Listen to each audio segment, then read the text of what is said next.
अब बात करते हैं जो इनका टूर चल रहा है उसके कुछ एक मूवमेंट्स की। दरअसल थरूर ने न्यूयॉर्क में 9/11 मेमोरियल पे ट्रिब्यूट दिया और कहा कि आतंक के खिलाफ इंडिया का स्टैंड ग्लोबल फाइट का एक बहुत बड़ा हिस्सा है।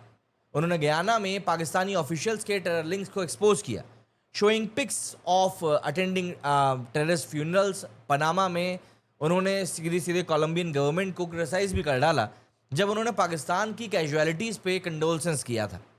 देर is no equivalence between terrorist and victims, ये बोल्ड स्टेटमेंट यहाँ पर निकल कर आया था। अगर हम ओवैसी साहब की बात करें तो बहरीन में उन्होंने पाकिस्तान के टेरर फंडिंग को तो एक्सपोज किया ही, और साथ ही साथ ये भी कहा कि पाकिस्तान को FATF ग्रे लिस्ट पे वापस डाल देना चाहिए क्योंकि वो करीब $2 बिलियन IMF लोन का मिसयूज कर सकता है टू फंड टेरर ग्रुप्स।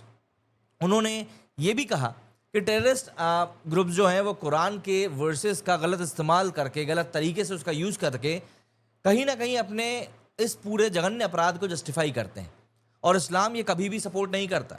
ये स्टेटमेंट कहीं ना कहीं मुस्लिम मेजॉरिटी कंट्रीज़ में इंडिया के नैरेटिव को बहुत स्ट्रॉन्ग तरीके से पेश कर रहा है। प्लस कुवैत में उन्होंने इंडियन डायस्पोरा से ये भी कहा कि वो इंडिया के एंटी टेरर स्टांस को स्प्रेड करें।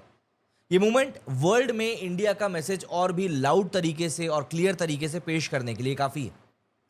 अब सवाल ये आ जाता है कि ये सब इंडिया के लिए आखिर क्यों ज़रूरी था। देखिए, सबसे पहली बात तो ये कि ये डिप्लोमेटिक आउटरीच पाकिस्तान के टेरर नैरेटिव को ग्लोबली आइसोलेट कर रहा है। पाकिस्तान हमेशा से ही आतंक के एलिगेशंस को डिनाई करता रहा है, लेकिन थरूर और ओवैसी जैसे लीडर्स एविडेंस के साथ में जब दुनिया के सामने अपनी बात को रख रहे हैं तो ऑब्वियस सी बात है पाकिस्तानी टेरर ग्रुप्स को सेफ हेवंस देता है। ये बात सबको समझ में भी आ रही है। ये ग्लोबल प्रेशर बनाता है ताकि पाकिस्तान पे सैंक्शंस लग सकें, जैसे कि FATF की ग्रे लिस्ट में जाना।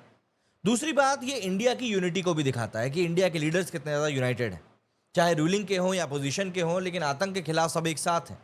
ये एक स्ट्रॉन्ग मैसेज है कि अगर पाकिस्तान ने आगे ऐसा किया तो इंडिया फिर से हिट हार्ड हिट स्मार्ट वाली स्ट्रैटेजी के ऊपर ही काम करेगा।